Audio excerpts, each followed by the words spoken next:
Dr. Michael Giangreco here to speak to us about his experiences, his expertise on special education. I know many of you have read his biography that was posted, so I'm just going to highlight a few things. And Dr. Giangreco is a professor in the Department of Education at the University of Vermont, focusing on the special education program. What's exciting for me is that he's not only a scholar, but he's also a practitioner. So he was a community residence counselor. He was a special education teacher. He also was a special education administrator. So he knows what it means to be on the front lines. And then he's also taking his research and is able to inform and to teach others who will also be on the front lines. So I had the privilege of having Dr. Michael come and speak at my class this morning in Education and Society, and what was so impressive is not only does he teach and his ability to teach, but his ability to learn, and to learn from the students and then to be able to teach them in context of where they are. So thank you very much for that. So he has left a meter of snow on the ground in Vermont to be here in Egypt. He has well traveled for research and professional development. He has been in places such as Finland and New Zealand, Australia, Iceland, Italy, Malta, Belgium, the UK, but this is his first time in Egypt. So welcome to the land of sun, welcome to the Graduate School of Education, and welcome to AUC. It's a privilege to have you here.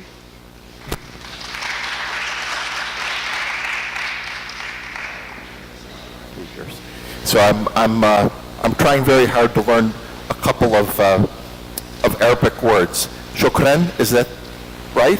Shukran. So thank you very much for having me here today. As Dr. Jennifer said, this is my first time in Egypt, and I've only been here 2 days, but I'm learning so much. So I'm going to share with you the work that we've been doing in the state of Vermont over the last several years. And I want to start by just asking you a favor. And that is,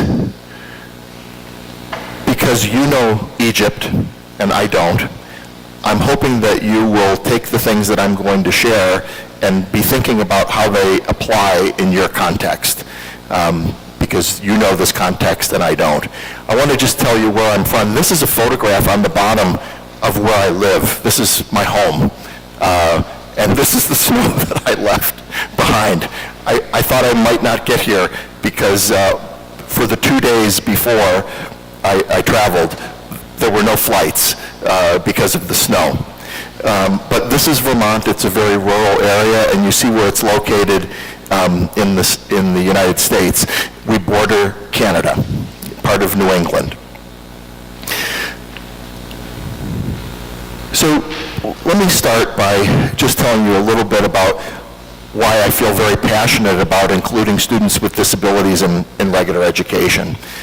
I was, as Jennifer said, a special education teacher, a special education administrator, and because of when I started working in the field in the 1970s, I kind of grew up in segregated special education.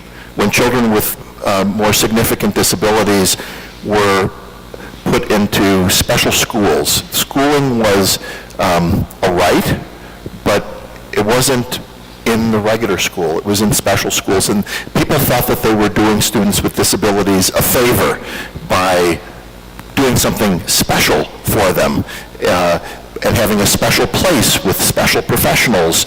And while there is a place for the specialized knowledge that some of our disciplines have, what we've learned over time is that the special place is not so special. In fact, it's very harmful to students with disabilities. And there are many people who think that they're doing students a favor, but then when they actually experience what good inclusive education can look like, and we're going to talk about inclusive education on another day in terms of the definitions and so on, because not all inclusion is aptly named. Sometimes people call something inclusion and it's not inclusion. So, but when you've really experienced it, when you have the experience of a child with a disability in a regular class and good things are happening, there's no way to go back. There's no way that you can ever accept going back to special classes, special schools. And so for me, I made that leap 30 years ago where I moved into regular education for students with disabilities, and I can never go back. And I think that that's the way it is for a lot of people.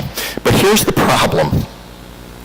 What we've done with special education in the United States, and I'll talk specifically about Vermont, is if special education is that little cottage, that little house, we've built it right on the edge, over the cliff, over the sea, with the sharks below and the rocks below, and we've stopped it from falling over the edge by adding more and more and more what we call paraprofessionals. Most people would call them teaching assistants. So they're not teachers. They're low-skilled, low-trained, low-paid, and we just keep adding more and more and more. And so wouldn't it be better to build on a more solid footing back from the edge? Get more paraprofessionals, keep them coming. So on the brink is your service delivery model built too close to the edge. This is a place you don't want to live because it's precarious, it's dangerous, you never know what's going to happen next. Little parts of the overhang are falling off. And so, but this is the way we really operate. Every year we try to, how close can we get before this is going to fall off, okay? Instead of saying, let's move back and have a model, because this is a very precarious place to be. And it's not a model. It's just making things a temporary fix. This is a temporary fix, and we want to move back from the edge. So one of the reasons we have this is because our systems of regular education and special education have been siloed. I don't know, do you have silos in Egypt? This is from a farm, from an American farm. So this is where grain is stored on a farm. And we have regular ed and we have special ed, and they're next to each other, but they're separate. And so as long as we have this separate system, it's a problem. And one of the reasons I'm really excited to have the opportunity to talk to you is because I understand that the concepts around inclusive education are more recent in Egypt. And one of the things I really, really hope is that as you move forward in your own journey, that you will not make the same mistakes that we made. That you can avoid, you can look at our mistakes and say, oh, they went down that path, let's just bypass that, let's avoid that problem.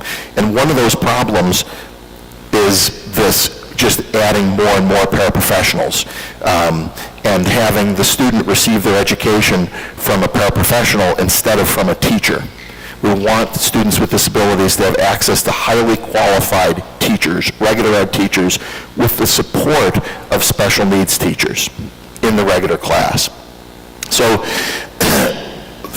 we want to combine this regular and special education, but as the second point makes, the current models of general education don't account for the full diversity of the children who live in the communities. And it's not just disability. It's students of different races, different religions, different ethnicities, different gender orientations. It's the whole range. So if you're really trying to plan an inclusive school, and this is more of a European way to think about it than American, when Americans talk about inclusive education, they think disability. When many of the Europeans who are pursuing this think about inclusive education, they're thinking much more broadly about the full range of students and all the different identities and diversities that they represent. And so I do want to encourage you to think about it that way. So thinking about how do we build a school system that is welcoming to all the children who live in our community. One of the ways that we're approaching that in the United States is using something called MTSS, which stands for Multi-Tiered Systems of Support. And it's based on this idea that if you think about it as a triangle, that the bottom, the biggest part of the triangle, these are a approaches to teaching and learning that would be good for all children. And we always want to start with high-quality practices for all children. So occasionally, somebody will talk about what's happening in regular education, and they'll be describing how the teacher has a one-size-fits-all curriculum. Everybody's learning the same thing at the same pace in the same way, and you want to put a child who has some kind of difference in this situation, and they're not going to succeed. And what you have to be able to be ready to point out is that one-size-fits-all, same pace, same approach for everyone is not good teaching in general education. Even if you don't have children with disabilities in that environment, the idea that all children without disability labels are the same is silly. So in the United States, and you can tell me whether it's similar here or not by maybe nodding your head or whatever, or raising your hand, is that if you went into a grade 6 classroom where children are maybe, let's say, around 12 years old, and you ask the teacher, what is the reading level of the children who don't have disabilities? Well, that reading level would go probably from second grade, reading similar or considered at age appropriate for children who might be 7 years old, all the way through grade 12. The range is incredible. So the idea that children in grade 6 are in this narrow grade 6 level is not true. They're all over the place. And so the idea of including somebody who has a little bit different learning style or level of learning is just extending this range. It's not saying there's no range and now we're creating a range. There's already a big range and we're extending the range. So on Wednesday we're going to talk more about how to extend the range. But then the idea is you have to start with good instruction. So for example, with a student with a disability, you wouldn't say in this model, you wouldn't say, oh, they have a disability, we need to pull them out and give them separate instruction in the resource room or someplace else. The first thing you would do is make sure that they have high quality instruction from the teacher in the regular setting with whatever accommodations they might need and supports they might need. If they're not fully successful, knowing that they might have different learning outcomes, then you would go to Tier 2. And this is for a smaller group of students. So only a small group of students would need an extra level of support. And then in a very small number of cases, maybe roughly about 5% of students, they get Tier 3, which is more intensive instruction and more intensive support. And one of the important things about this is that all of these levels of support can happen in the regular education environment. They're not tied to places. So it's not like Tier 1 happens in the regular classroom, and Tier 2 happens in a resource room, and Tier 3 happens in a special class or a special school. No. These are levels of support and intensity of support, and they're not bound by place. Okay? Because this is one of the mistakes people make, is they think special education means place. Special education is a service. It's a support system. It's not a place. But they only matter. They only work in situations where all children are welcomed. You know, if you don't have a welcoming environment for students who have a full range of differences or disabilities or whatever, evidence-based approaches are, so what? So you have to have the foundation of, you've got to have teachers who care about students, who think that they're capable, who view them as valued human beings, and that's a foundation that goes with any of this. So one of the things that's really important is you want to avoid this concept of either or. So there are people in the, and again, I'm talking about Americans, there are people in the United States, scholars, researchers, who say the most important thing is instruction and quality of instruction and evidence-based approaches to teaching.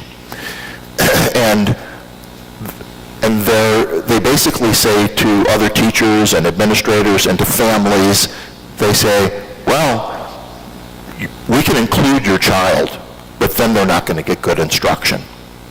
they're just going to be there for social purposes. They're not really going to get the instruction that they need. And then, or, we can give them really, really good instruction, but the price you pay is that you're not going to be included. This is a false choice, I would say. This is a false choice. And I would also say that the only way that our field moves forward is to say we want both. We want students to have all the benefits of being included, and that's going to pressure us, it's going to force us to figure out ways to teach them better in an inclusive environment. Because if we just, we know how to do this. We know how to teach kids by pulling them out. The principles of teaching and learning haven't really substantially changed in the literature for decades. We know how to present information, how to provide corrective feedback, how to do practice. These things, researchers keep doing studies on this, but honestly, it hasn't really changed much. What good teaching looks like hasn't changed dramatically in a long time. So we know how to pull kids out and teach them how to read. We also know how to just drop kids with disabilities in regular class and not appropriately support them. Neither of those two things are very good. We're only going to go forward as a field if we say we've got to figure out how to do this in an inclusive way. And we'll talk more about this again on Wednesday with things around universal design for learning and differentiated instruction and co-teaching. There's multi-level and curriculum overlapping is something I'll talk a lot about that day. But we really want to not have inclusion or instruction, good instruction, be a choice. It should be both. And we want to have these three musketeers of good practice, which are the values that it's based on, meaning values around welcoming students, values around that they have a civil right to an education, logic, meaning logical practices that make sense, and then the research. One of the traps people get in is the idea that we can only use something if there's research to support it. And I'm a researcher, so I love that people want to have research-based approaches. But there are some things that we don't have full research on at this point. Does that mean we shouldn't do them?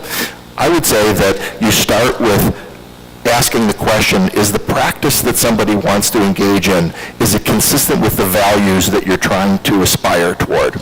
Secondly, does it make sense? Is it logical? That's enough to start. And then you take data as a teacher. You monitor your students' progress. You make decisions based on whether they're progressing adequately or not. So one of the things that is a little bit different about the information I'm going to share today is that there's a lot of attention in the field about curriculum and instruction. And as we point out here, without effective service delivery configurations, the most notably thoughtful personnel utilization and deployment, even the most advantageous innovations in curriculum instruction and social behavioral interventions likely will not fully realize their intended impact. So another way to say this is, if you have a great curriculum, if you have teachers who know how to teach, but they are not organized in a way that makes sense. For example, in the United States, certain schools, certain urban schools, may have very large class sizes, or a special educator might have a very large caseload size, such that their ability to make the kinds of individual accommodations for a student is very difficult. Maybe they're spread across too many teachers. You could have the best curriculum, best qualified people on the planet, and it doesn't matter if you don't have a good service delivery system to allow highly trained people to actually do what they know how to do. So, and it becomes very frustrating. So, for example, in the United States, and this has been true for probably about the last 25 years or so, about half, about 50% of all newly minted special education teachers will leave the field within 5 years. because when they get in the field, they find out caseloads are too high, paperwork is too much, the job is super difficult, it's not what they signed up for. Because what they signed up for was to work with students. And any teacher, doesn't matter whether you're a university teacher, a high school or elementary teacher, a special ed teacher, the one thing that good teachers, there are many things they have in common, but one of the things that they all have in common is what they get their reinforcement from is their students learning. And if you signed up to be a special education teacher and you're spending most of your time on the phone and going to meetings and doing paperwork and very little time actually interacting with students and helping them learn, you're not getting that reinforcement that you need that helps teachers keep going. Because probably many of you are already teachers in the room. Some of you might be aspiring to be teachers. But, you might go a day, 2 days, 3 days. You go different periods of time where things aren't going the way you hope they go, but then you have that breakthrough. And that breakthrough with the student will keep you going long into the future, right? So we want to make sure that we have the right service delivery models. And what I'm going to share with you are a variety of variables, very specific things. And again, these are things that I hope that maybe you can look at in your own schools and ask, how might we apply this in Egyptian schools? And I purposely use the word, or the term, inclusion-oriented, because honestly, there are very few schools in the world that I think can truly claim that they are inclusive schools. So the idea of inclusion-oriented is the idea that these are schools that aspire to be inclusive. They're oriented in that direction. They're trying to get there. They're making very good efforts to get there. But I'm not sure any school ever becomes truly inclusive. I hope we get there someday. I hope we get there in the United States and in Vermont. But I go to a lot of schools where they call themselves inclusive, and I see a lot of practices that I don't think are inclusive. So just because somebody calls themselves that doesn't mean it's so. So there's a lot of information up there. I'm going to go through these on separate slides, but SPED stands for special education. Okay?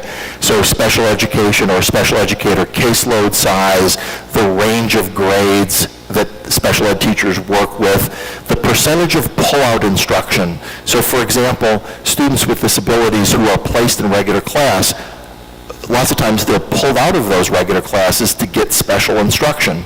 What we're finding in Vermont, which is considered maybe the most inclusive place in the United States, what we're finding is that special education teachers spend, on average, 75% of their time, of their instructional time, in pull-out.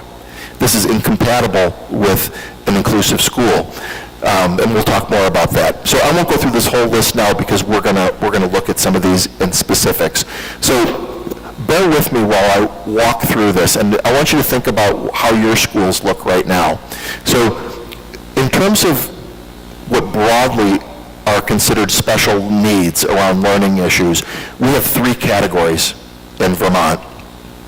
2 of these are federal categories, national categories. One is students on IEPs, individual education plans. These are students who have identified disabilities. In the United States, they represent about 13% of the school population. In the state of Vermont, they represent about 16% of the school population. We have another group of students who are covered under what we call 504. 504 are students who have disabilities that are identified as disabilities, but they do not require specialized instruction. They do not require special education.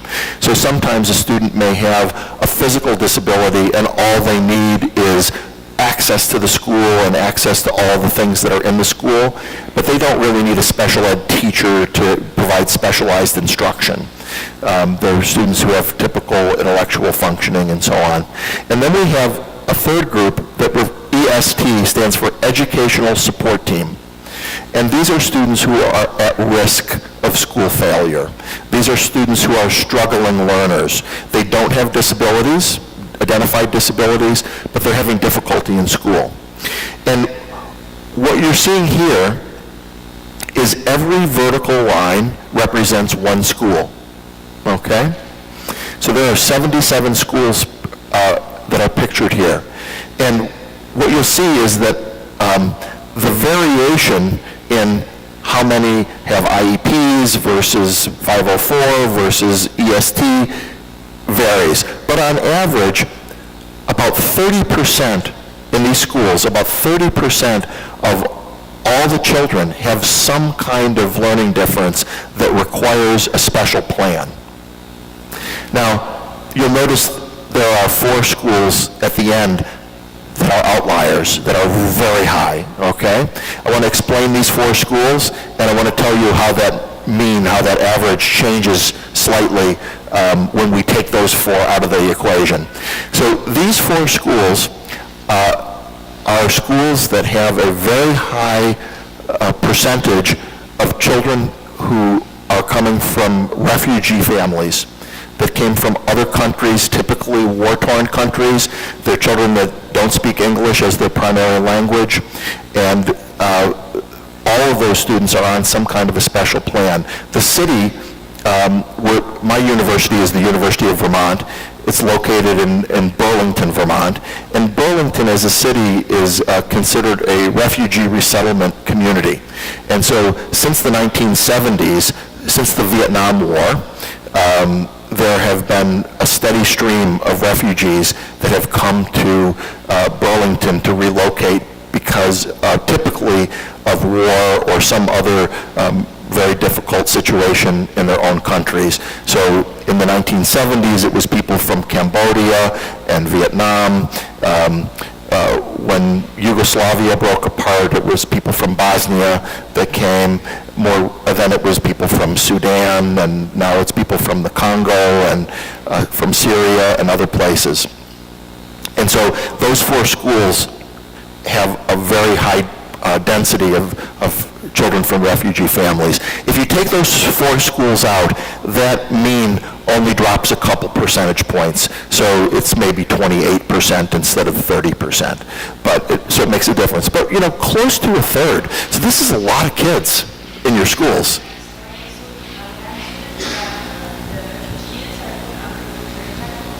Yes, they're put under the EST category. They're struggling learners.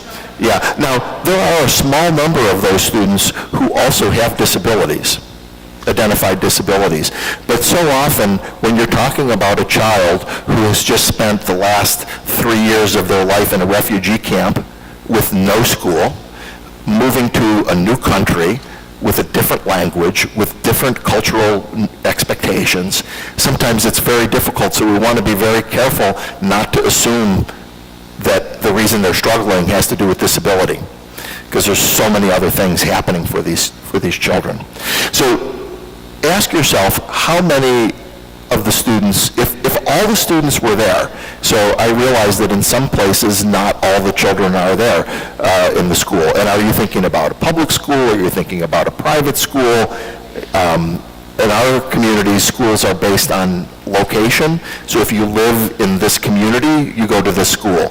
Other places have choice, where if you live somewhere, you can choose to go to a different school.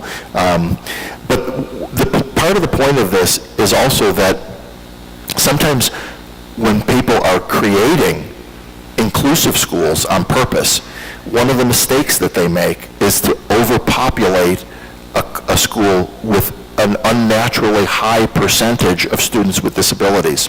So I was working with a school in Australia where this happened. These were very well-intended educators. They wanted to create an inclusive school. They opened their arms to children and families with disabilities, and then they ended up with something like 40% of the kids in the school had disabilities. It's what we would call an unnatural proportion. So you want to have your schools as close to possible as what is the naturally occurring proportion of students who have disabilities, and the same thing goes at the school level and the classroom level.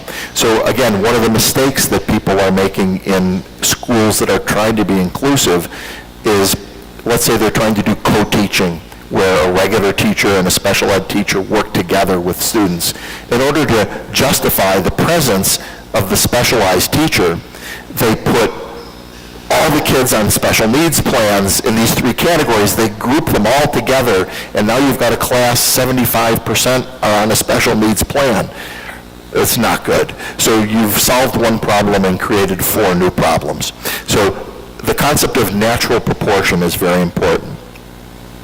Special educator caseload size. You know, here's a special educator with their calculator trying to think of how much time they have. Looks like I have an average of 6 minutes a day to support each student on my student with disability on my caseload in regular class. That includes planning, assessing, adapting, teaching, consulting, evaluating, communicating with parents, supervising paraprofessionals or assistants. Large caseloads for special educators, the numbers just don't add up.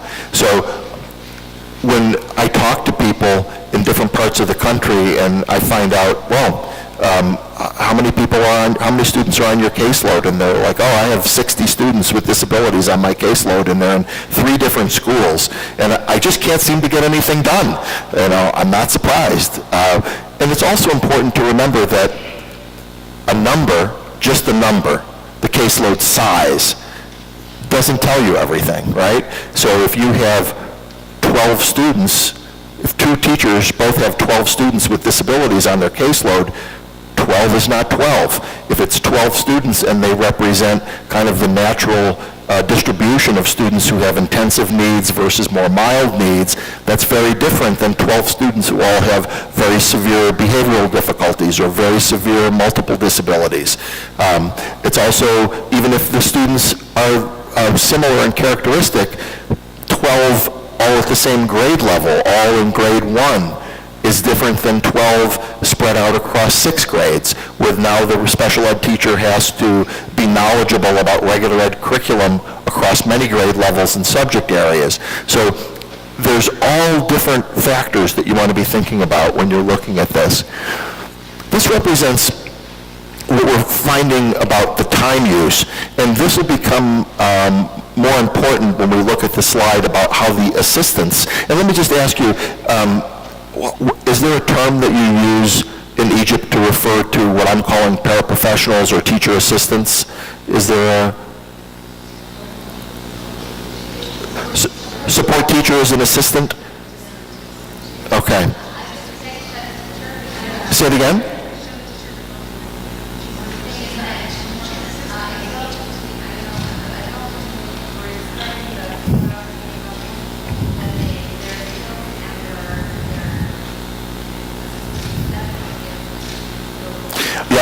So in the United States, to be an assistant, you typically have to do a minimum of 2 things.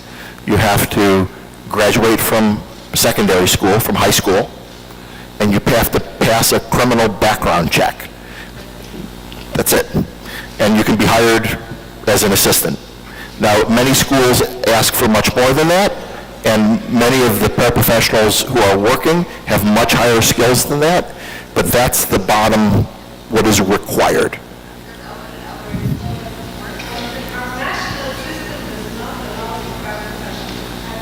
At all.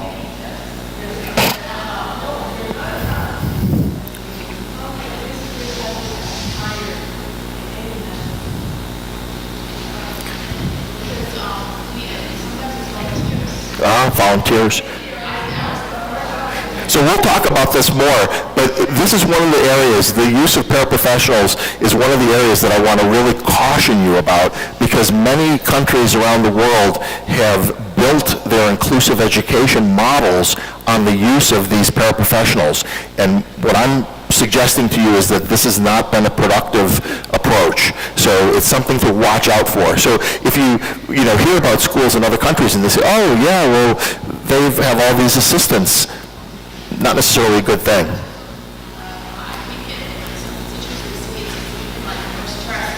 It can be.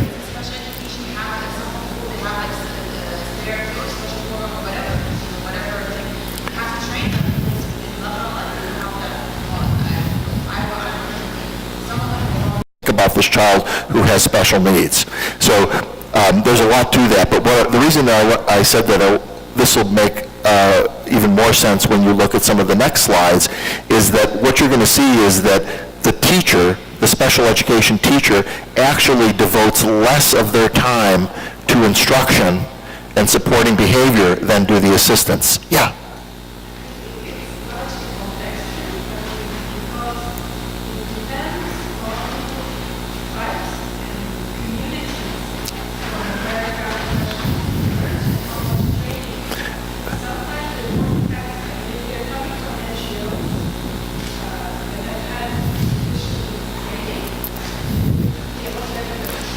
Oh, interesting.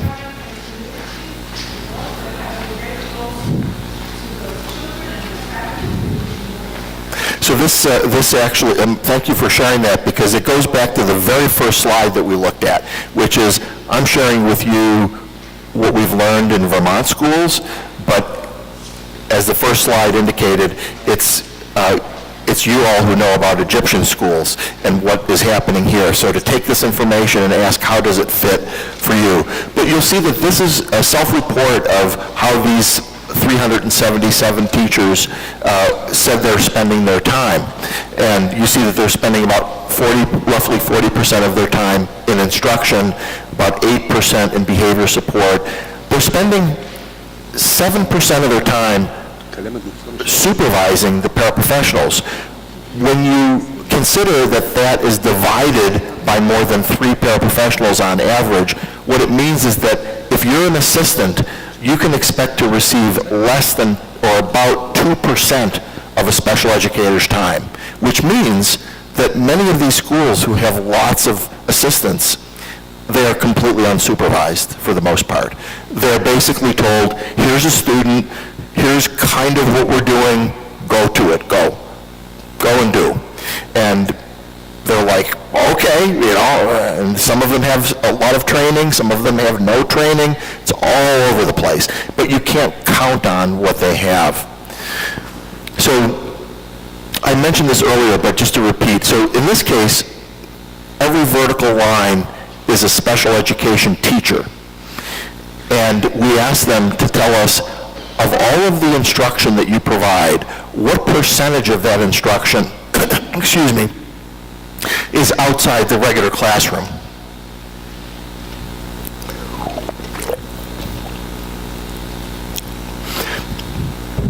Thank you.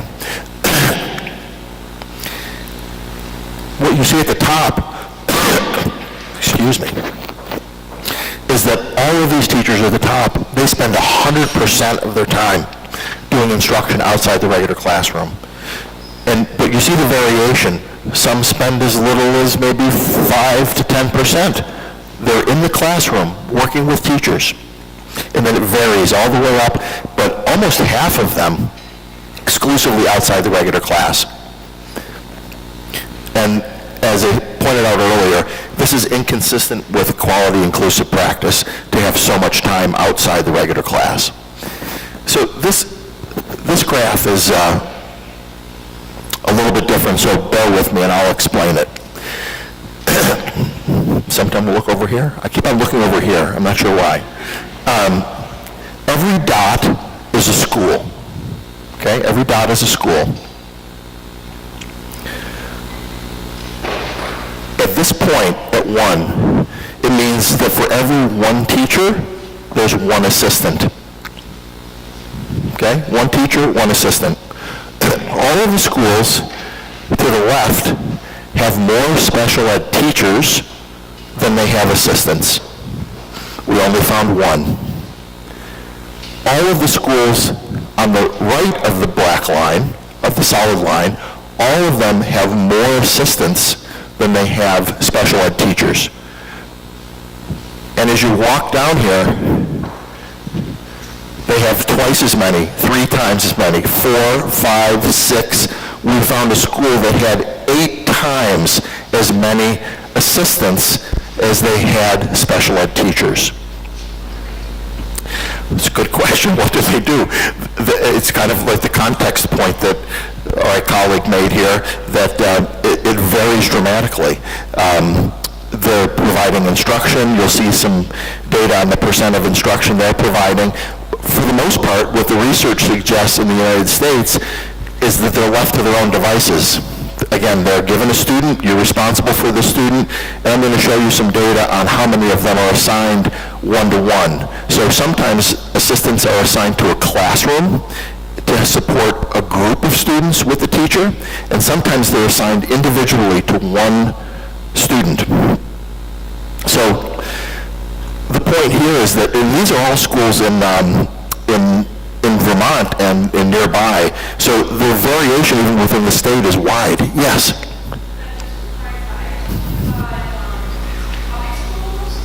These are all public schools. All public schools, yeah. Almost all the data that you'll see from American research will be in public schools. So there's a big variation, and what we're finding is that there's important learnings and things that happen when you start to have, in essence, too many assistants and not enough special education teachers. You want to have a closer balance. You want to be closer to this, 1 to 2 area in here, not up there. Because when you're over there, there's too many people to supervise. The special ed teacher can't really do it, and kids are getting most of their instruction from assistants. This creates an equity issue. So the equity is, if you're a student without a disability in an American school, you get all of your instruction from highly qualified teachers, mostly teachers who've gone on to get their master's degrees, and frankly, they've competed for the job because there are many more applicants for teaching jobs than there are teachers like in Vermont. When there's an opening for an elementary school teacher, there might be 300 or 400 applications for one position. So only the best teachers are getting hired. So we really want to make sure that we don't have a highly disproportionate number of assistants in the schools. These are the assistants, the paraprofessionals, their time use. And you notice the instructional time is more. They spend more of their time in instruction than teachers spend in instruction. And they're spending 3 times as much time almost, or 2.5 as much time in behavior support. So they're being given all the kids that have challenging behaviors and told, help these students. Again, the most difficult students. So think about the logic of this. If you're, I don't know a lot about your healthcare system, so I'll base it on mine. But if you have a very common health problem, you go to your doctor and they help you. But when you go to your doctor, if you have something especially challenging, especially dangerous for your health, especially difficult to deal with, the doctor sends you to a specialist. If they think you have cancer, they send you to an oncologist. They don't say, oh, let me send you to the nurse aide, right? They don't do that. They send you the other direction. But if you have a student with a disability, what happens is the more disabled you are, the less likely you are to have instruction from a highly qualified person. The more likely you are to have your education from a less skilled person. And what's really interesting is that this is often rooted in low expectations for students with disabilities, because kind of the background is, does it really matter? If a student's really low functioning, do they really need a good teacher? Don't they just need like a nice person who's a mother? This is the mentality. It's not always spoken, but it's there behind the scenes. And what's interesting is there's been a shift in advocacy by parents in the U.S. So for a very long time, over the last 20, 25 years, parents who wanted their children included, they advocated for, they fought for, I want my child to have a one-to-one paraprofessional. Okay? That's what they were fighting for. Over time, the most kind of progressive families have recognized that they were advocating for the wrong thing. And now they're advocating for, I want my child to have a highly qualified math teacher to teach them math. I don't want someone trying to teach them math who doesn't like math, doesn't know math, didn't do well in math when they were in school. I want them to have a math teacher. Who better to teach math than a math teacher? And what's really interesting is if you're a child with a disability and you have a literacy issue, you get your instruction either from a special ed teacher or a special ed assistant. But if you are a struggling reader, struggling in literacy, and you need help, you often get your support from a literacy specialist. Well, if a student with a disability is having a difficulty with reading, why don't they have access to the literacy specialist? It goes back to our silos, side by side before. Well, they're in regular education, so in regular education, because they're in that silo, they get a literacy specialist, but because they're in the special ed silo, they get a special ed teacher and or assistant. So one of the things is that great paraprofessionals used wisely are worth their weight in gold. So if you talk to Americans, they will tell you stories about amazing assistants that work with kids. And there are some very good people, okay? So in challenging their role, we're not challenging whether these are good people, whether they can make a contribution. They can do a lot of good things. The problem is that they're not usually used wisely. Their wise use is rare. This is what the literature says about what it looks like when they're used well, and it's not surprising. There's nothing really unusual or surprising here. One is that if you're going to use an assistant to help tutor a student or provide extra support, what they're doing should be supplemental. There should be a teacher providing the main support, and then they're getting a little bit extra support from an assistant. That their work should be prepared, they should work from professionally prepared plans using research-based approaches, so we're not asking an assistant who has no training to make teaching decisions. We're not asking them to make curriculum decisions. We're not asking them to make instructional decisions. We do that, but the literature suggests that that's not a smart thing to do. They should be trained to implement the program. So if you have a reading program that you're using, like one of those Tier 1 universal instruction for all students, they should be trained specifically in that program to carry it out with fidelity, just meaning that they're doing it the way that it was intended to be done. That they're trained in how to respond to children's difficult behaviors. So if the student is non-compliant or exhibits a behavior problem, what do they do? And that these assistants should have ongoing monitoring and supervision. We don't just let them loose, but in fact we do just let them loose. So these are, I think these 5 are very logical, simple things, but they are rare. It's the opposite that is the norm. So what this ends up meaning is, if you think of the circle as the universe of all instruction provided by the special education personnel in these schools that we're looking at, what it means is that 75% of the specialized instruction is coming from paraprofessionals, coming from assistants. For 2 very simple reasons, the math adds up for 2 very simple reasons. One is they spend a greater percentage of their time engaged in instruction than special ed teachers do, and there's 3 times as many of them. And when you run the numbers, it turns out to be 75% of the specialized instruction is coming from paraprofessionals. And when you present this to people and say, is that what you want? Is that what you want your inclusive education to look like? Most people say no. But they've not thought about it this way because they haven't looked at the data, at their own data. What we do with these data is we collect them school by school. The 77 schools, we're now up to over 90 schools that we've done this with, and we collect the data and we kind of hold it up like a mirror so that they can see their own data, and they can also see where they fall compared to the other schools. I mentioned the distribution and the one-to-one aspect. So in these schools, about three-quarters of the assistants are special education. There's another quarter that are regular education. They're assigned to the kindergarten, they're assigned to the library, they're not focused on students with disabilities. But one of the things that is really interesting is that about half of all of the special ed paraprofessionals are assigned one-to-one. And we'll talk more Wednesday about why that's a big problem. But these are the key reasons. So one of the things that, and we have about 20 years of research on this.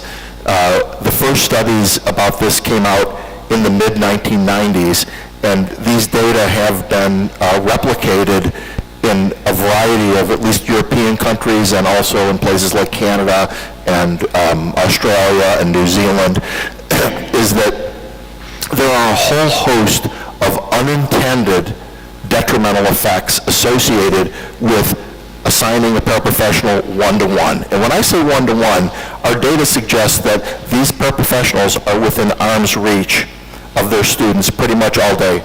Shadow teachers, you call them. This is a problem for the student, for their learning, for their social development, and so on. One of the things that it does is it separates students from their classmates, and it creates not only a physical barrier to other people getting involved, like classmates, it presents a symbolic barrier as well, especially to the teacher, because you're a busy teacher, you have 25 other students, and this person has their very own dedicated person. I don't need to worry about that. Okay? So it interferes with teacher interactions. Lots of times it creates unnecessary dependencies for students. It interferes with both teacher interactions and peer interactions. You have these insular relationships where you've got the student and their shadow teacher, their paraprofessional assistant, and they kind of move through the school together, and they have this tight little bond, but everybody else is outside that bubble. And they're not really invited in. For some students, especially as they get older, it becomes stigmatizing to have an adult with them. So lots of times the little ones, they love that. They love that somebody is being very mothering to them and so on. But as the kids get older, they often find it unwanted and stigmatizing. Imagine when you were in school if you had an adult with you all the time. I mean, it's not a happy thought for most kids. If you went home, and maybe some of you have grade school or teenage children, or you did at one time, if you said, well, there's going to be an adult with you all day long at school, even as a university student, can you imagine what that'd be like to have like a professor just like right there with you all the time? No, it's like you can't develop into your own person. Right? So it also is associated with limited access to instruction from HQT as highly qualified teachers. Again, because the paraprofessional or assistant is providing all this instruction, the teacher's not providing the instruction. The interference with teacher engagement is maybe one of the most important, because one of the things we know about good inclusive classrooms is that maybe the number one factor in a successful situation is that the regular classroom teacher takes ownership that this is my student. If they don't take the ownership of this student with a disability is my student, just like all these other students, everything else goes by the wayside. Yeah.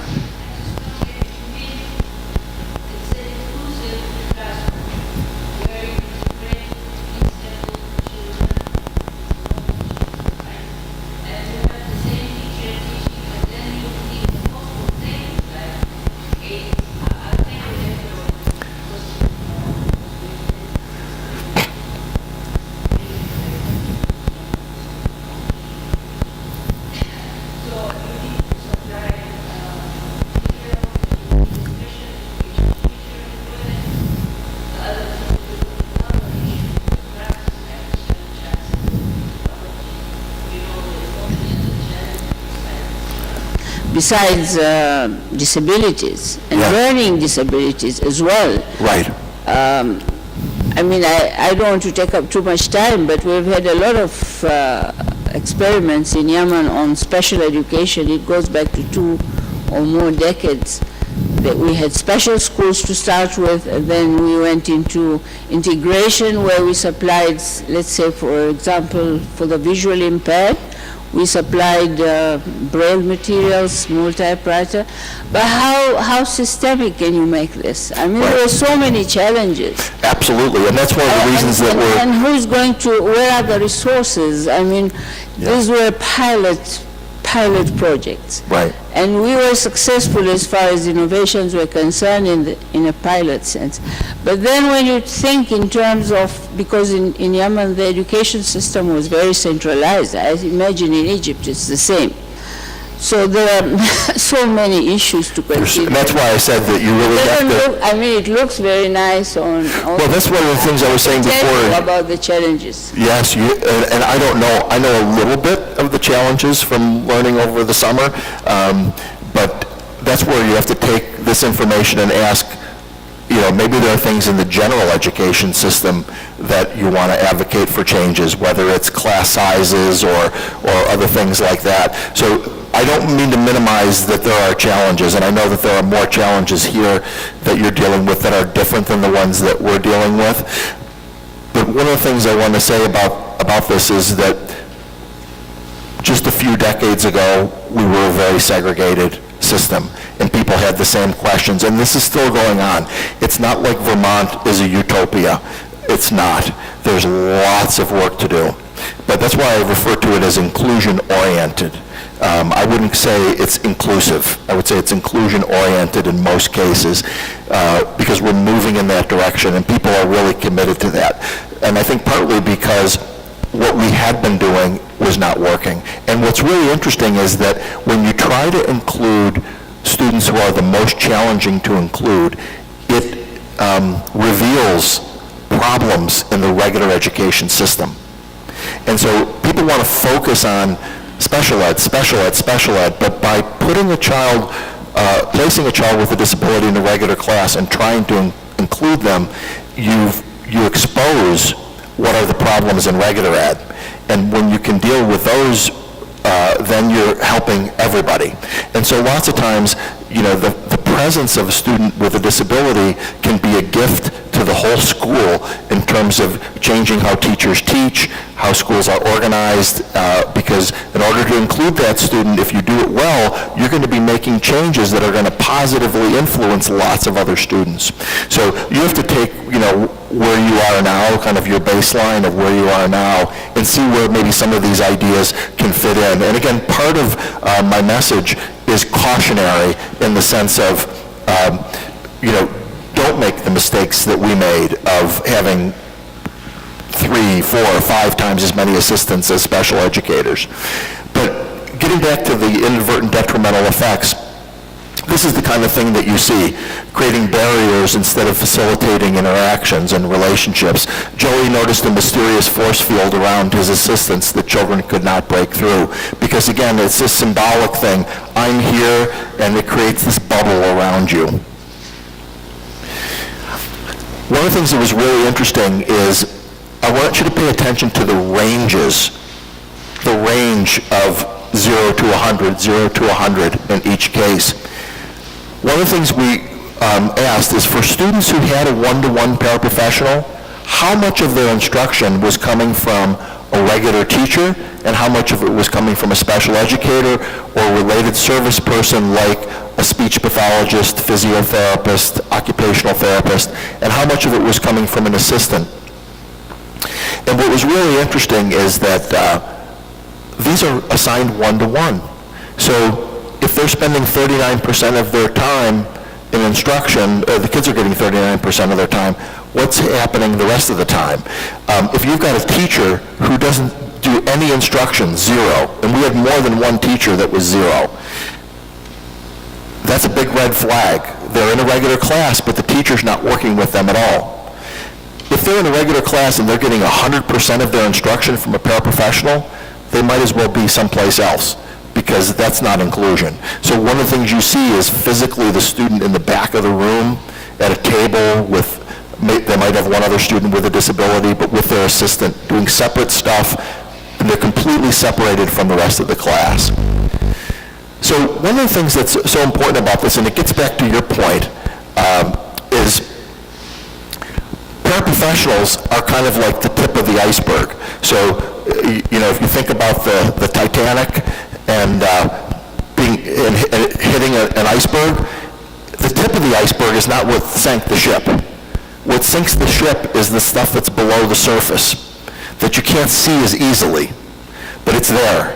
And it's things like staffing ratios and teaching formats and teaching ownership, and you can take the challenges that you're thinking about and populate them in these chunks of ice below the surface. There might be some that are the same.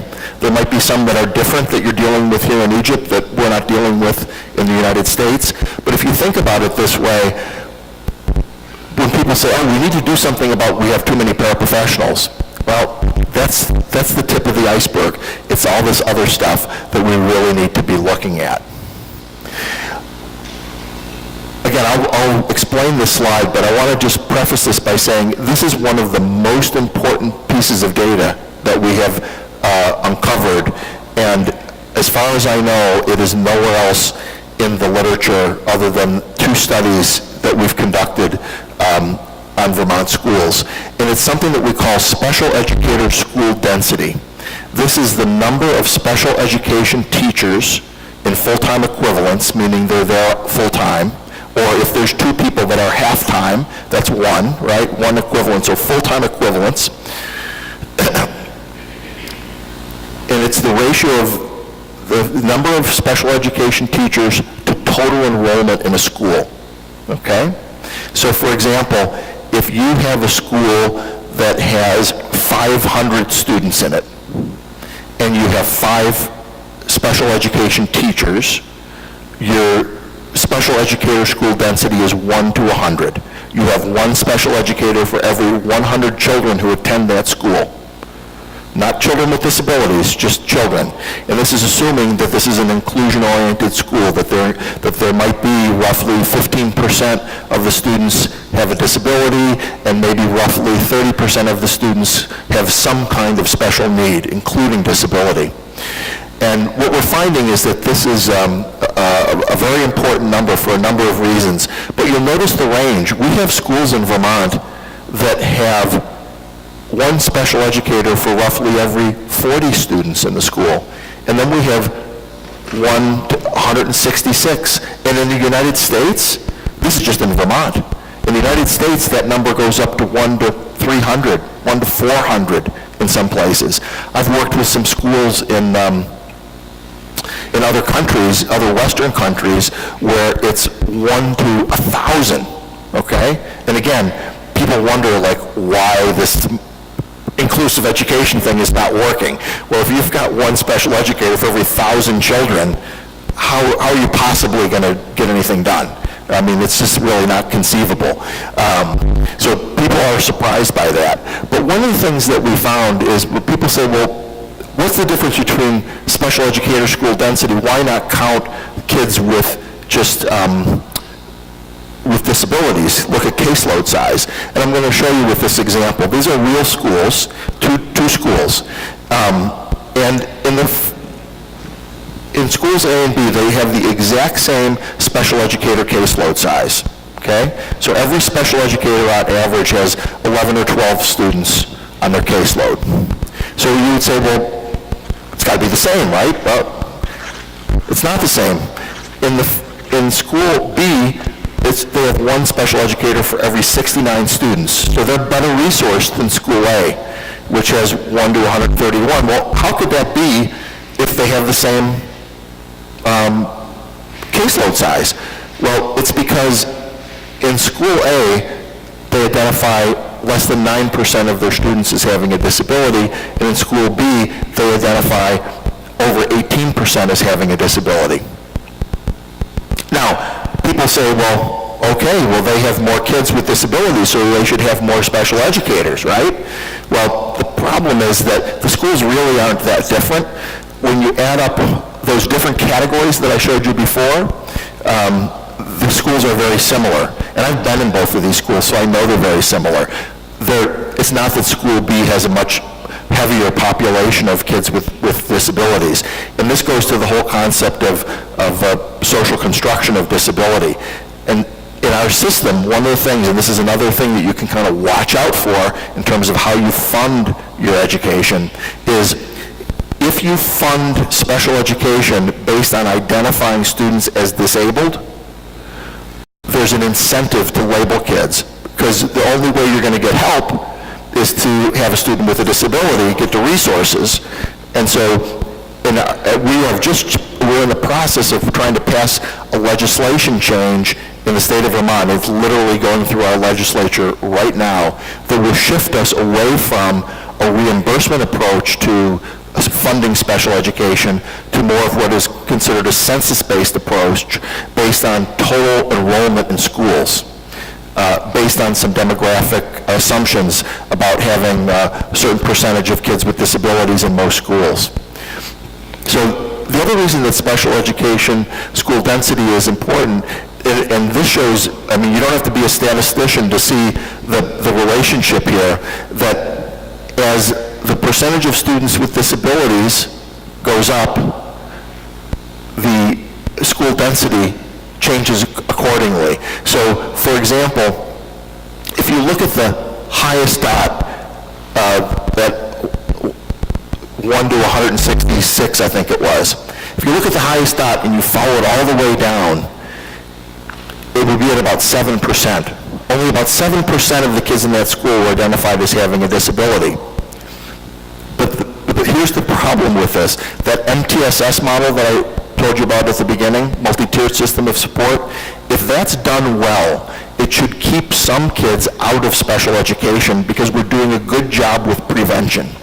But the way that a lot of the education policy and finance is set up is that if you do a good job with prevention, you get punished in terms of financial resource. So this school that was doing a very good job with multi-tiered systems of support and prevention of getting kids into the special ed system because they were doing a good job with them, with other supports, with regular education supports, they were punished financially by doing that. And just to the opposite, the schools that say, hey, if anybody's got any kind of a problem, we're going to call it disability and get kids in special education, they got more money. So the other thing that we noticed that was very interesting is when we shared these data with school folks, we noticed something. I remember I said we held up a mirror to them, we showed them their own data. Well, what was interesting is we went back to share the data with them. In some schools, people were nervous. They were wary. They wanted to know why we were collecting these data. Was this some way for their administration to cut assistance? They thought that there was some kind of evil intention, right? And in other schools, people were really excited. They were like, we really want to see these data. We're really interested. We think this is going to help us. And what we noticed was in the schools where there was a positive kind of affect, where the people had a positive affect, there were cookies. There were cookies and brownies, and there was some kind of food treat that was waiting for us when we went to meet with these schools. No cookies at the other schools, okay? And we started wondering, like, why is it that some of these schools, you know, seem positive and they have the cookies, and some of these schools seem really wary and negative? And what we found was it was related to special educator school density. In schools that, and we had a theory that in schools where the ratio was at about 1 to 80 or less, meaning they were better resourced with special ed teachers, we thought that special educators would rate their working conditions and their self-efficacy higher. And that schools that were at about 110 or so or 20 and below, that they would rate low. And this was kind of our theory that we tested. And you see the angle. Well, we didn't get quite that angle, but that's the best fit line. So instead of it being steep like this, it was a little more muted, but it was definitely a strong relationship. And basically what we found is that teachers who are in schools with favorable school density, special educator school density, they feel good about what they're doing. They feel like, hey, I have what I need to do my job. I can do my job effectively. Special ed teachers that were in schools that had unfavorable special ed school density felt just the opposite. And again, these are generalizations, and then there's a lot of noise in the middle. So it was based on 51 schools, and the other thing that we found that was really interesting was the relationship between special ed school density and absences. So schools are the people, right? I mean, you can have any kind of building, whatever, materials, but the heart of a school are the adults in terms of who's doing the teaching. And if they're not there to do the teaching, if they're absent, the educational programs fall apart. We focus a lot of in the United States, there's a lot of data focused on student absence and not as much on teacher absence. And the data that is available on teacher absence is about regular ed teachers' absences. So we went back to a subset of these schools, the 51 of them, and we looked at 3 years of data about the absences of special ed teachers and special ed paraprofessionals. And what we found was a very strong relationship between special educator school density and absence of special education teachers especially. And basically what we found was that, again, if the special educator school density is favorable, people show up to work more often. And if the special ed school density was unfavorable, they're absent a lot. And here's an example. And again, these are reflective of the general trends of the study, and this study is not published yet, it's under review, but in school A, they had a special educator school density of 1 to 72, which we would consider a favorable density. Those special ed teachers were absent about 10 days a year.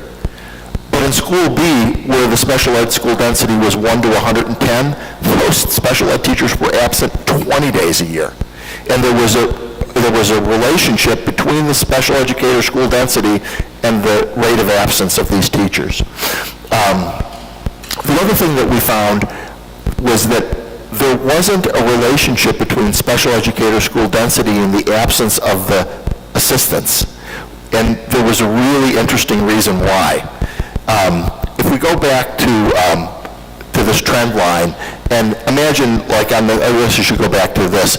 So imagine it's the same kind of thing as we see here with dots, but now pretend that these are the paraprofessionals instead of the special ed teachers. Well, the reason we didn't see a relationship is picture all these dots all clustered up in the top corner, okay?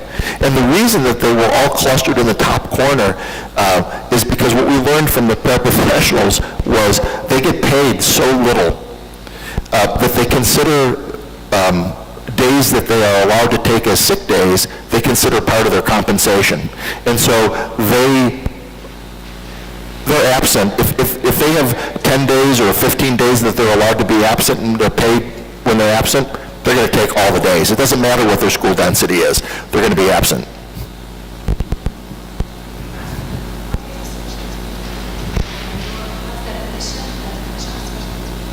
Definition of special educator.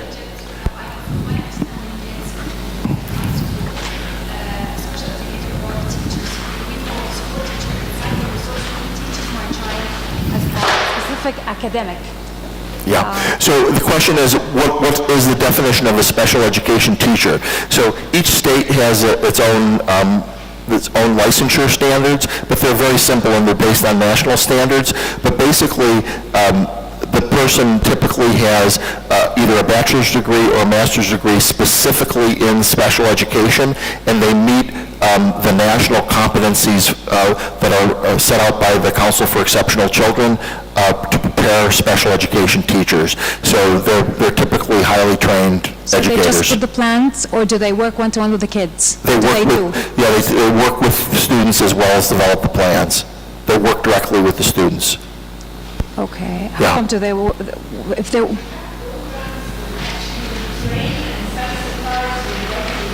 Oh, yeah, absolutely. So all of the regular teachers, like at the University of Vermont, minimally they all take a course related to disability, but we have, we have about 400 students, undergraduate students in our in regular education at the University of Vermont, and about half of them take a minor in special education where they have, we have over 200 minors in special education where they take 15 credits in special education.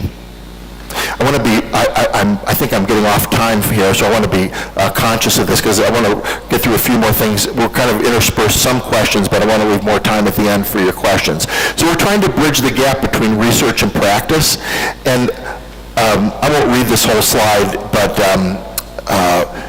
basically the underlying assumption is that we're talking about school as a unit of analysis as opposed to a district.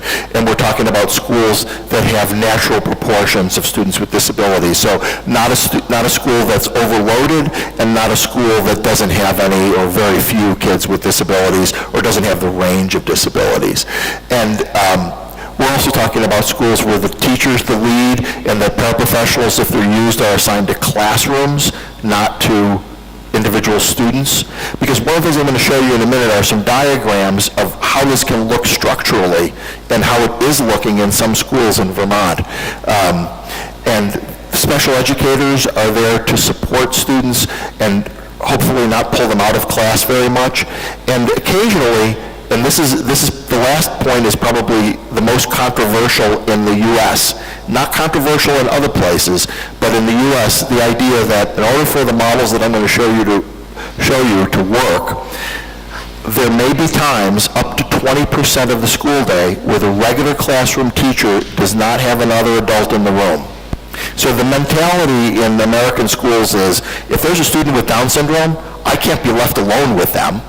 There must be another adult with me at all times, right? That's the teacher thinking in the U.S. That's not true in some other countries. I spent 3 months studying schools, inclusive schools in Italy, and it's an expectation for teachers there that some part of the day they're going to be on their own. They're not going to have another adult there part of the time. And it's just, that's normal there. That's not normal in the U.S. I think it is something that you don't want to set up an expectation that the only way a child with disability can be in a regular class is if there's another adult there at all times. Part of the time, makes sense. Every moment, it's going to become unworkable, unfeasible. So let me explain this diagram, and this is something that's happening, and there's also 4 classrooms. So each of the subcircles is a classroom that has 17 to 21 students. Now, this is based on real Vermont data, so this is not hypothetical. This is based on average data in Vermont. It's important to understand that Vermont is very different than, let's say, large urban communities in the United States, cities like New York, Boston. They dream about these class sizes, okay? They might have class sizes that are 30, 40, 45 students in a classroom. But again, that exposes a problem in those districts because those are very, very large classes to deal with. So you have 3 teachers, all at the same grade level or grade levels that are next to one another. So the T is for teacher and their students. And you notice there's a range there. This is part of what makes it a model, is if the average class size goes below that range, you lose a whole unit like this, a whole 3-team unit. If you have all these classes, and if they go above the 21, then you add a whole unit. And if you're anywhere in the range, then this is your model, in the sense of you're trying to build a model that it can work. So if a new student comes in, this is the problem that we have. You have a classroom operating fine, a new student moves in, and they have autism or Down syndrome or some other disability. And immediately the teacher says, I can't do this. I have to have somebody to help me. And so they add an assistant. That's where the first slide of the rope, adding paraprofessionals, right? Adding assistants. And every time a new student comes in, the answer is, we'll add an assistant. And then over time, this completely got out of control. And the P is for paraprofessional, or the assistants. There's 1.5, and they're shared between these 3 classrooms. The teachers and the special educator form a team, And they decide, the administrators don't decide, these teachers decide how they're going to use their resources, okay? And then below this, there's this multi-tiered system of support. So there are other things. There might be somebody who specializes in severe disability that covers across multiple schools or classrooms.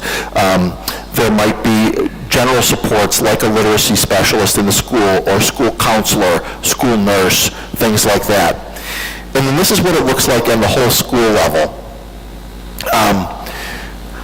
So you'll notice that each of the grades, except kindergarten, is the same, just a smaller version of the same thing. 3 teachers, a special educator, 1.5 paraprofessionals. The difference at kindergarten is that there's a paraprofessional for each teacher. And again, they're assigned to the classroom. And the only reason it's different at the kindergarten is because people tell us at kindergarten we just need more hands. Kids are learning about school.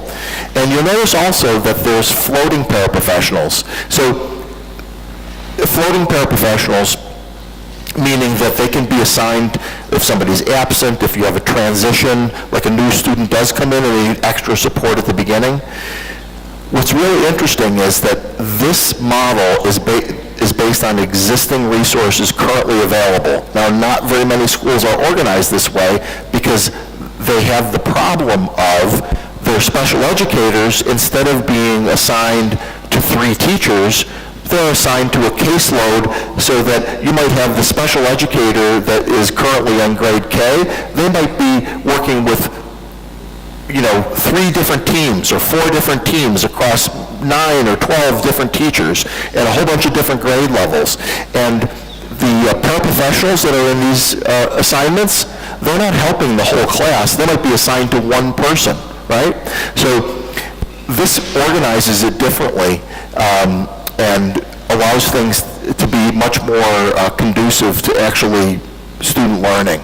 And then we also have the same idea with a 4-class model, where there's 4 classrooms, two assistants, 1 special educator, and organizing things in this way allows people to get a better impact from the resources that they have. So we have a lot of resources in Vermont. It might be a lot more than you have available right now in your schools, but the problem has been we've been misusing or inefficiently using those resources. So this shows how things were changed. So we started with these 69 schools, and what does it look like? So the class sizes stay about the same. In the schools that we're looking at, about 84% of the kids were included at least 80% of the time. And in this new model, it's about 100%. In the existing model, in the schools, there were about 5 special educators. It was upped to 7. And let me just say, this is a cost-neutral change. It didn't cost more money. And the reason it didn't cost more money is we took all those paraprofessional positions and we traded some of those in to hire more teachers, okay? So we have fewer assistants in this model and more special ed teachers. So the school density improved from 1 to 88 to 1 to 63. Special ed caseloads went down. Grade range that special educators covered went down. The number of teachers to special educators went from about 5 teachers they were dealing with down to 3, and percent of pull-out instruction went from 77% of pull-out instruction down to less than 20% pull-out instruction. The regular ed paraprofessionals stayed about the same, but you notice in the second line, special ed paraprofessionals dropped with fewer, down from about 16 down to about 10. That's where the special ed teachers came from. So we took 6 special ed assistant positions, got rid of those, and 6 assistants equaled 2 special ed teachers in resource. So I'm going to go through these shifts really quickly so we have a few minutes to chat. But one of the shifts in this model is shifting from being reactive to being proactive. And instead of just adding on paraprofessionals, and you have this approach that's very unpredictable and leads oftentimes to various types of segregation, you're moving to something that's very proactive, that you've got this multi-tiered system of support, it's much more predictable about what's going to happen, and it's more inclusive. A second shift is that you're shifting from a separate to a unified leadership of general and special education. So we typically have, special ed teachers, special ed administrators, regular ed teachers, regular ed principals, heads of the school, and you're trying to make that shift. Because, this is one of the things you see.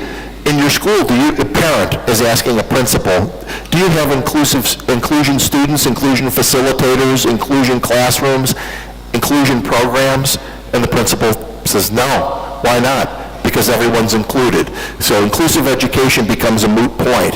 So if you go into a school and they say, let me show you our inclusion program, let me show you our inclusion students, oh, this is our inclusion teacher, that should be a clue to you that they're not inclusive, okay? Because when people are actually included, you don't need that, and you don't call it that. You also shift from, you're looking at the marriage of general ed and special ed, and people have to leave their baggage at the door. So you're shifting from special educators as case managers who are overseeing a lot of assistance to them becoming classroom-based educators that are working together with teachers. You've also got a shift from pull-out to in-class supports. So what are you in for? Cerebral palsy, but they said with good behavior I could be out in 3 to 5. This is the parole approach to school inclusion. Think about this, especially related to students who have behavior problems. We talked about this in Dr. Jennifer's class earlier today. If you have a student who is aggressive, impulsive, has poor social skills, and you say to a parent, you know what would be very good for your child? To be in a classroom with 10 other boys who are aggressive, impulsive, have poor social skills, because it's a, quote, therapeutic environment for them. That doesn't make any sense, right?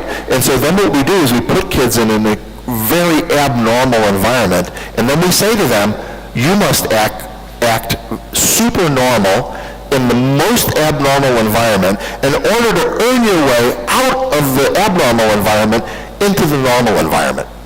This makes no sense at all, but we do it all the time because that's really for us, because those kids are tough to deal with sometimes, especially the ones with behavior issues.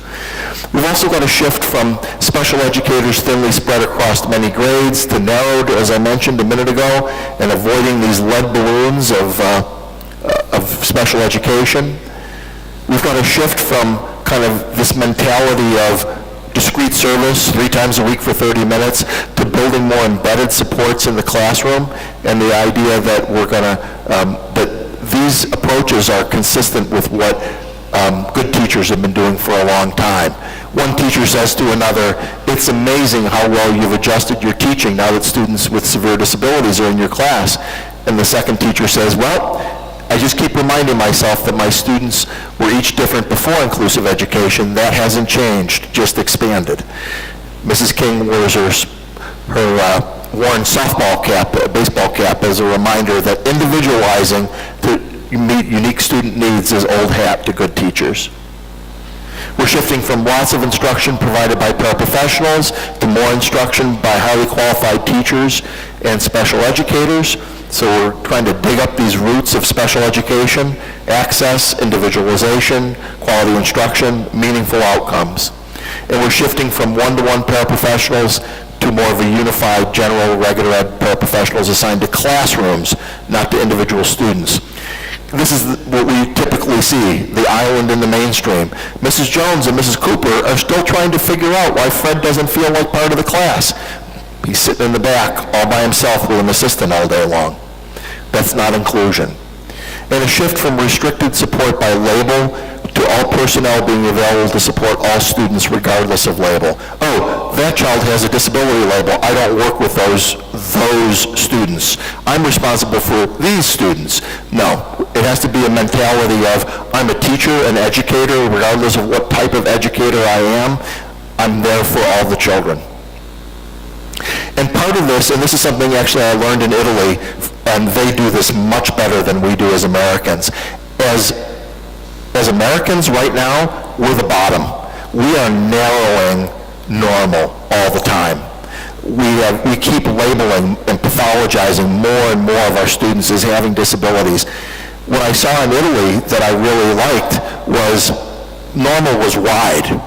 And I think we're better off when we nix narrowing normal.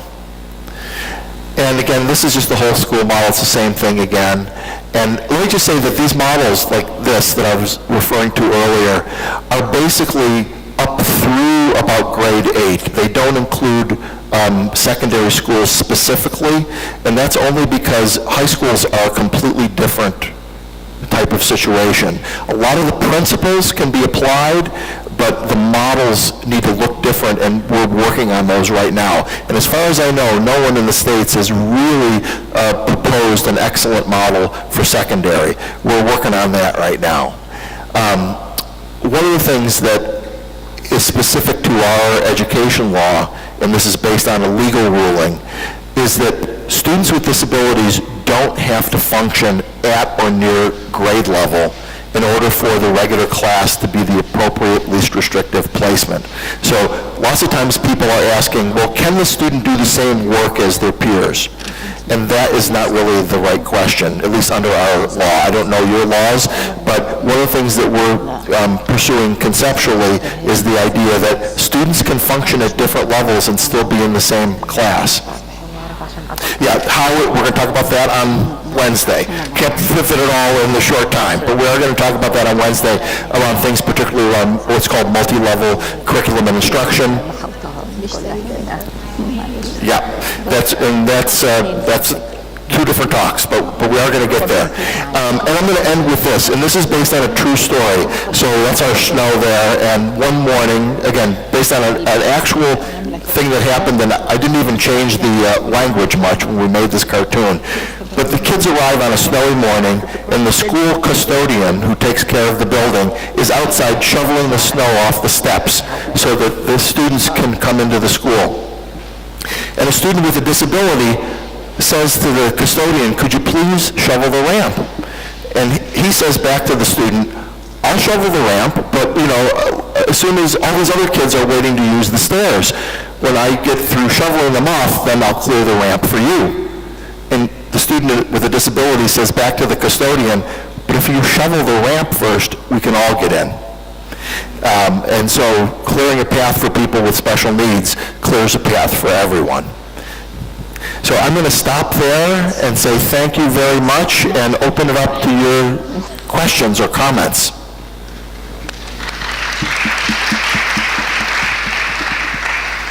We have a microphone in the back, and do we have any questions that people want to ask?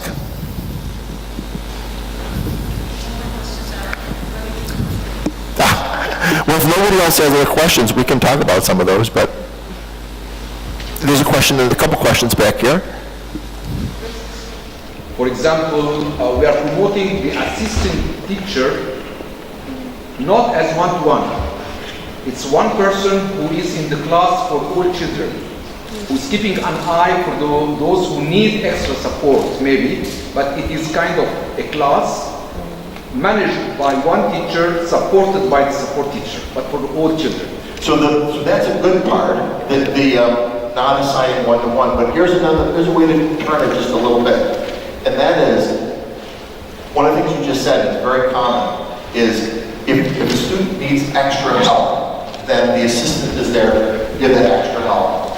But in some of these models, what's happening, or what's being proposed, is that maybe the assistant is there to provide support to the students who least need it, freeing up the teacher to provide that extra support to students who need more help. So again, rather than having the assistant provide, rather than having the least qualified person provide support to the most challenging students, the availability of the assistant to monitor, let's say, individual work that's being done by high-functioning students, then the teacher is freed up to help the struggling learners.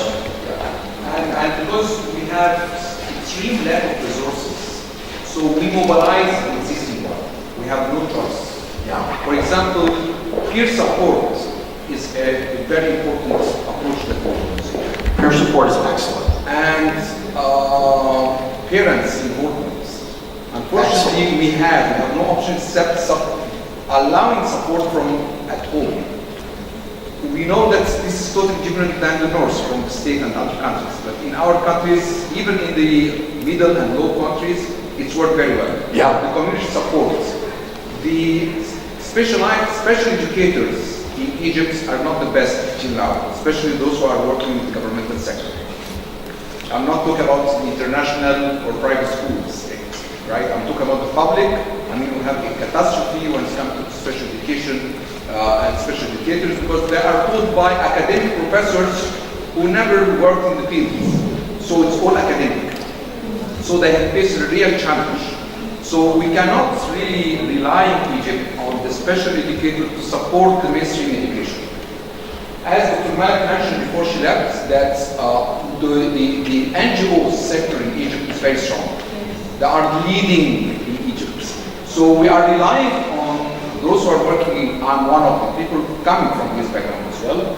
We are trying to help by providing special service. And our approach is not only on the special kind of education, but on building positive attitudes. We believe that it is an attitude issue. And a good teacher with a positive attitude, he can make all the change. Agreed. My questions for all of that, maybe I'm sure that you still have lots of other sessions about the assessment and examination. Do they have the same, how do you do that? Because today we got the news from the, what we call Sanawiyya Amma, it's the last year, right? That they are going to provide different type of exams. Yeah. So what's interesting is, and this is one of the reasons that cross-cultural and cross-country comparisons are very difficult, especially when it comes to testing. So in the United States, 2%, the lowest functioning 2% of the population are allowed to have what's called alternate assessment. That's in our law. Everybody else is eligible and is supposed to take the regular exam. But it's not every year, it's at certain grade levels, and it differs by state. That said, there's a middle area that is above the 2%, and I'm not sure how far it goes up, but there's a gray area where people feel like subjecting the student to the test is not a healthy thing to do, and lots of times parents will opt out. But it's one of the things that's very interesting, and I won't name the countries to be politically correct, but I know of certain countries, Western countries, European countries, where they identify very high percentages of kids with disabilities. So in some places in Europe, they identify a very low percentage. Like in most of Southern Europe, Spain, Greece, Italy, they identify a very small percentage, 2, 3, 4% of students as having disabilities. In other places in Europe, it's over 20%, okay? And in some of those countries, students with disabilities are not included in the testing at all. And so then when we hear comparisons, this country scores very high on their tests, and this other country scores very low. Well, if you take 25% of the students and you don't test them, and another country is testing 95% of their students, of course they're going to look different. So it's apples and oranges. It's not a fair comparison.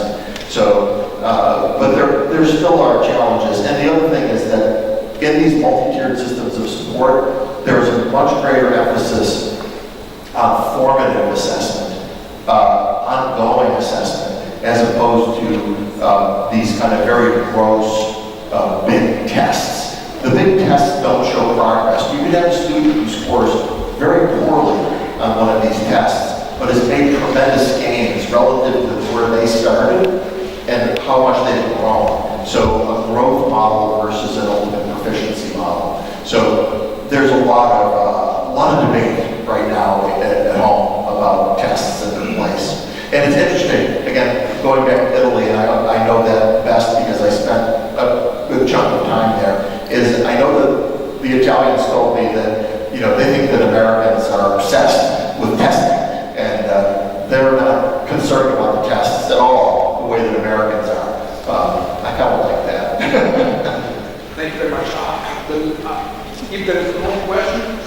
have another question. There, I thought I saw a hand, there was a couple here too as well. Yeah, so I had two comments maybe. So the first one was about peers.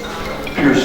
Because I was in US before coming here, like, months ago, and I'm not a special ed, I'm a psychology department, but I was working with, in a nonprofit in Atlanta, Georgia, and there is a lot of private, I guess, nonprofit schools that have developed lately.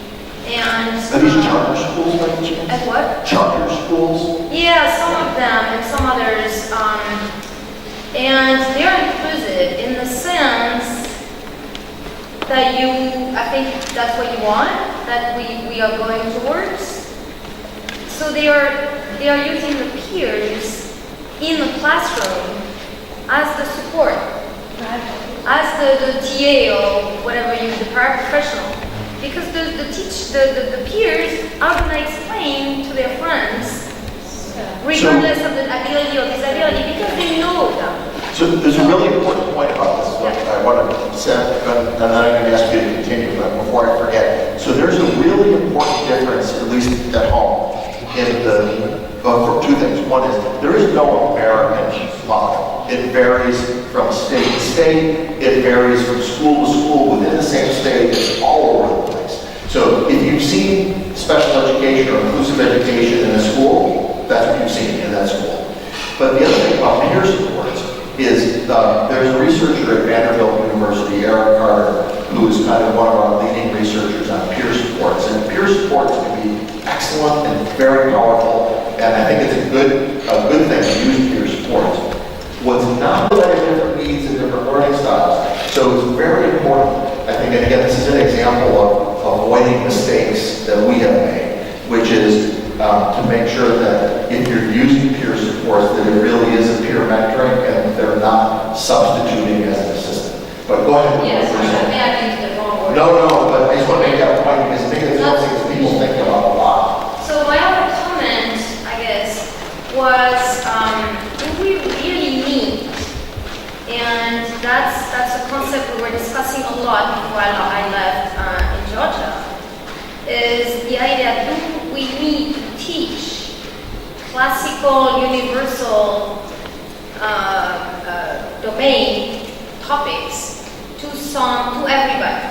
Okay, So great. in the sense that, well, do they need to know math? Because maybe they don't. They can learn how to be integrated in the society, which would be more useful. And that's not part of the public school curriculum. That's a great question. And I wish I had time, and I don't know that I have internet access, but I'll give you something to look up online if you want to look for it. Erin McKenzie, E-R-I-N, McKenzie, M-C-K-E-N-Z-I-E, McKenzie. Graduation speech. Can you please repeat again? Yeah. The first name is Erin, E-R-I-N. The last name is McKenzie, M-C-K-E-N-Z-I-E. And you want to look for graduation speech. Okay? Graduation speech.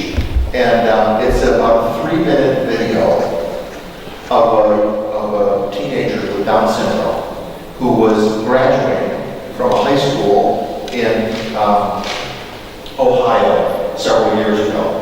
And she, with the help of her mother, she wrote this short graduation speech that was presented to a very large audience of over 1,000 people. So she's on stage with the microphone and her gown giving her speech. And in her speech, one of the things she talks about, when she talks about school and her experience in school, and she was included all the way through school, was she talked about how much she loved Shakespeare. Okay? Now, the mentality historically has been, why would we bother spending time doing Shakespeare with a child with Down syndrome? Shouldn't we be working on life skills? Okay? Now, life skills are important. I don't mean to diminish the value of life skills. But until we give students opportunities, we don't know what they're interested in. We don't know the limits of their capabilities. When I started teaching in the United States, children who had Down syndrome were referred to in the 1970s, when I started teaching, referred to as, quote, trainable, meaning that they weren't educable. So trainable meant they could learn some life skills, but don't bother to try to teach them how to read. Maybe men and women on the bathroom door, but don't try to teach them like phonetically to read or write or do math, because they're not capable. They have intellectual disability, they're not capable of these things. This is what the experts were saying. Fast forward 40 years, okay? People with Down syndrome can learn to read, they can learn to write, they can do math, they can do amazing things. We haven't seen the limit of what people with Down syndrome are capable of. Down syndrome is a genetic condition. It has not changed in these 40 years. The only thing that has changed is us. Our attitudes, our expectations, the opportunities we make available, the nature of the support and instruction. So I think that one of the things that changed in our law in 1997 was that all children should have access to the general education curriculum. Will they all learn it at the same level? No. But should we make it available? Should we provide the opportunity? Or do we say, based on your label, based on our testing, which may or may not be accurate, we're going to deny you access to certain parts of what are available to everybody else? That's inherently limiting based on expectations and sometimes stereotypes about what a student is capable of. So one of the things I said to Jennifer students this morning is that one of the things that I'd like to say to my students is always create the opportunity for children to surprise you with what they're capable of learning. Don't put an upper ceiling on what they're capable of. Yes, you don't want to take a student who's functioning here in terms of assessment data and teach them something here. That would not be wise teaching, right? So you have to meet the child where they're at and keep taking steps forward based on real data. So it's not delusional, right? We're not saying, oh, this student doesn't know how to count, but we're going to teach them algebra, okay? Now, it doesn't mean that they can't be in an algebra class, and this is what I'm going to get to Wednesday with multi-level instruction and curriculum overlapping. It doesn't mean that they can't be in an algebra activity with other kids. It just means that when they're in that algebra activity, they might be having different learning outcomes. So I think we want to be careful to never put ceilings on what kids are capable of, because we just don't know. And history tells us that we have been wrong many more times than we've been right in terms of guessing what people with disabilities are capable of doing. Thank you so much for a very informative session. I had a few questions, and each one kind of follows up with the question before it. Are the schools that you were looking into in Vermont, were they funded by the government or school budget, or just teachers or parents contribute? Parents do not contribute. Each town has a school budget that the local community votes on the budget and approves the budget. And it's a time of fiscal constraint, and lots of times schools are being asked to do more with less money. And if there is an increase, it's usually very tiny and does not even meet the change in inflation. So they're all public schools that are publicly funded. None of the statistics involve private schools, right? No private schools, all public schools. And the schools with the high special ed educators or teachers, what is the correlation of success to the way this program is funded? Yeah, so I don't know that I can answer that with any authority, just because we haven't done that type of research that would answer that question.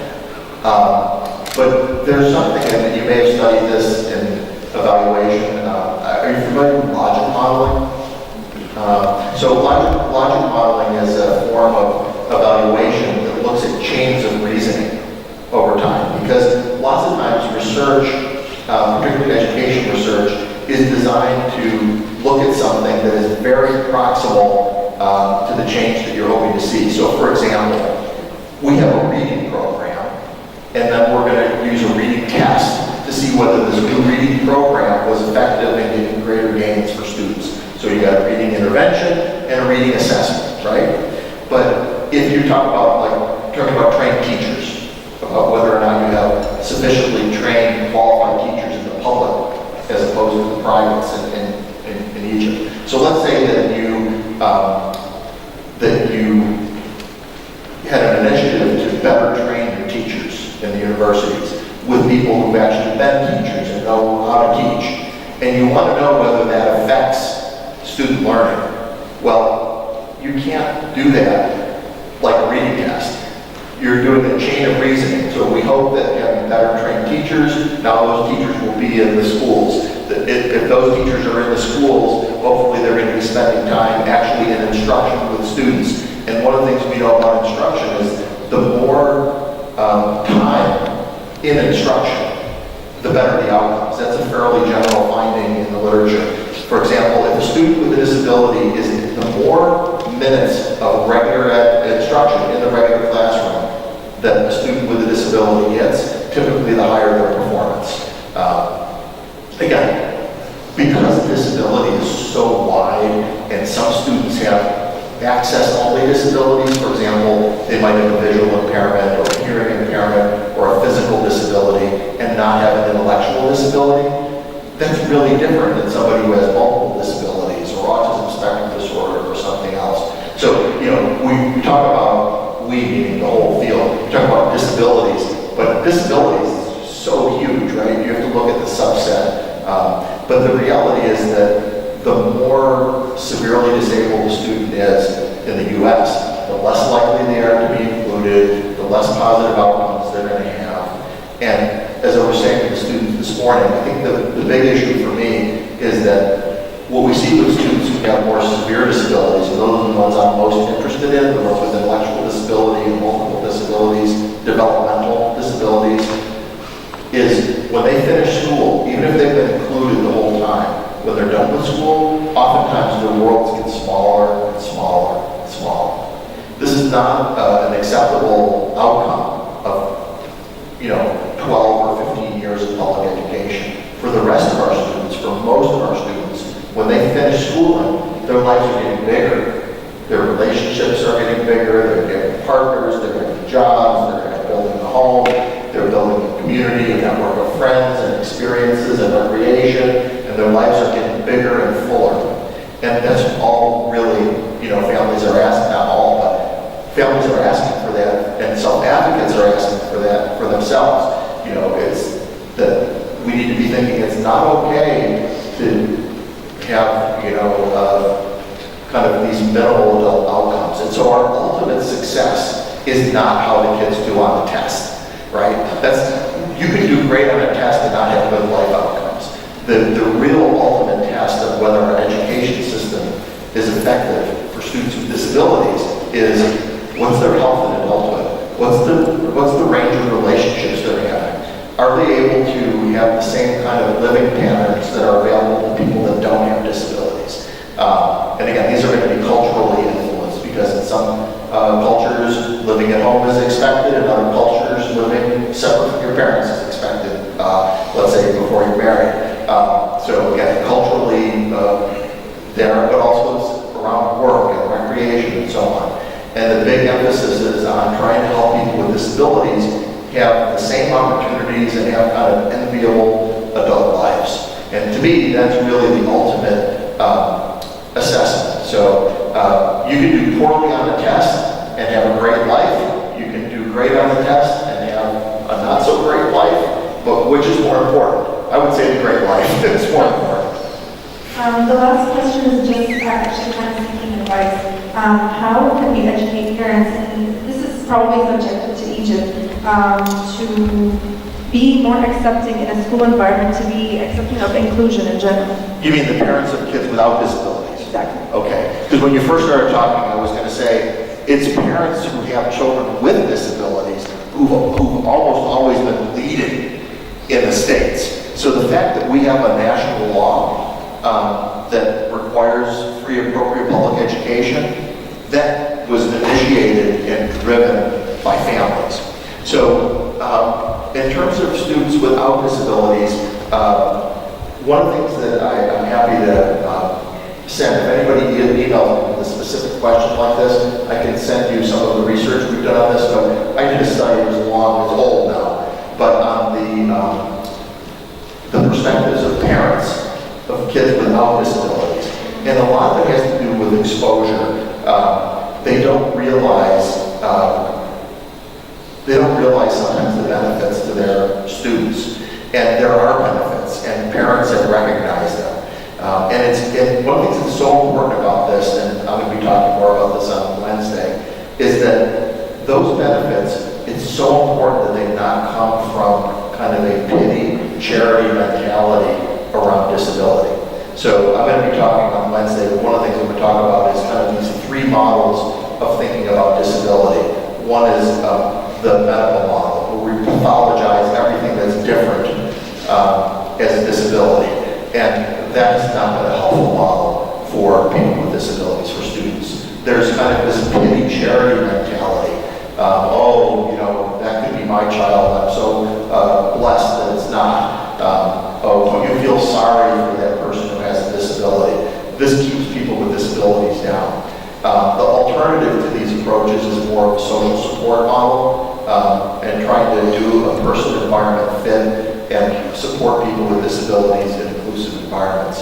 And to encourage them and teach them skills around self-advocacy so that they can speak up for themselves. Again, trying to maybe share some things to avoid mistakes that we've made. I would say, if it were me and I could wave a magic wand and make everything good, I would avoid kind of a medical pathologizing mentality around disability, and I would disappear the pity charity mentality to disability, because these things have hurt people with disabilities and kept them from enviable adult lives. We're just out of time. Sorry about that. Just a very big question. These models were developed in 2013, and have you been implementing and have you been collecting some evidence about how they work? And are they mandated in Vermont? No, nothing's mandated. These are examples, these are exemplars, and in the paper that has been written and published about this, it makes the point to say these are examples. It's not like this is the model and you should do it like this, it should look like this. No, this is an example, and hopefully it will spur others to come up with some creative alternatives. We do have right now a case study that we have 3 years of data on the implementation of a variation of this that we're in the process of writing up. We've collected a variety of data to evaluate. We do not have a large-scale evaluation of this at this point, and part of this is that it's really based on kind of logical and conceptual approaches, and hopefully data will follow in terms of impact on student outcomes. So I know we're over time, so I'm going to stop there. Thank you Thank very much. you all.